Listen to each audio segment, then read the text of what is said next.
Learn from the past, prepare for the future. এই কাজটা সবসময় করবা। বিগত বছরের কোয়েশ্চেনগুলা তুমি নিজে নিজে আগে সলভ করবা, উত্তর দেখবা না। হ্যাঁ, কোথায় ভুল করছো সেই ভুলটা তুমি কারেকশন করবা, এবং এটাই তোমাকে ফিউচারের জন্য প্রিপেয়ার করে তুলবে। তোমাদের সবচেয়ে বড় মিস্টেক কি জানো? তোমরা পড়াশোনা করতে গিয়ে সবচেয়ে বড় কোন মিস্টেকটা করো? সবচেয়ে বড় যে ভুলটা করো, তোমরা প্রায় সময় পরীক্ষা দাও না। প্রথমত পরীক্ষা দাও না, এটা হলো প্রথম মিস্টেক। অ্যাডমিশন টাইমে কত নাম্বার পাইতেছো ডাজন্ট ম্যাটার, কিন্তু তুমি রেগুলারিটি মেনটেন করে পরীক্ষা দিতে শেখো না। ধরো তুমি প্রতিদিন 10 পাইছো, প্রতিদিন 10 পাইছো, আমার কোনো কিছু যায় আসে না, কোনো কিছু যায় আসে না, কিন্তু তুমি প্রতিদিনই পরীক্ষা দিছো, এটা খুব ইম্পর্টেন্ট অ্যাডমিশনে।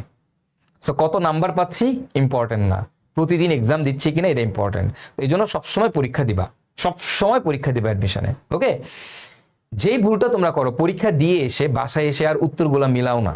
মানে উত্তর মিলাও না বলতে কোথায় কোথায় ভুল করছো, কেন ভুল করছো, এটা অ্যানালাইসিস করো না। তোমরা বাসায় অনেকে উত্তর মিলাও, কিন্তু সেই উত্তর মিলানোটা গুরুত্বপূর্ণ না। গুরুত্বপূর্ণ হচ্ছে ভুলগুলো ফাইন্ড আউট করা। আমি যেই ধরো 10 পাইছি, 100তে 10 পাইছি, 90টা ভুল করছি, তুমি এইটা নিয়ে কাজ করবা। এই 90টা ভুল কেন হইলো, কোথায় কোথায় ভুল হইলো। তুমি যখন এই 90টা ভুল ফাইন্ড আউট করে ফেলবা না, বাস তোমার আর কিছু লাগবে না।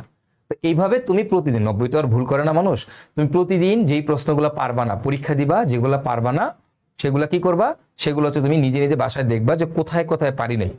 প্রতিটা পরীক্ষার ভুলগুলো নিজে নিজে ফাইন্ড আউট করবা, এবং তুমি দেখবা একটা সময় গিয়ে তুমি প্রো হয়ে গেছো, একটা সময় তোমার আর ভুল হবে না। ঠিক আছে? So learn from the past, prepare for the future.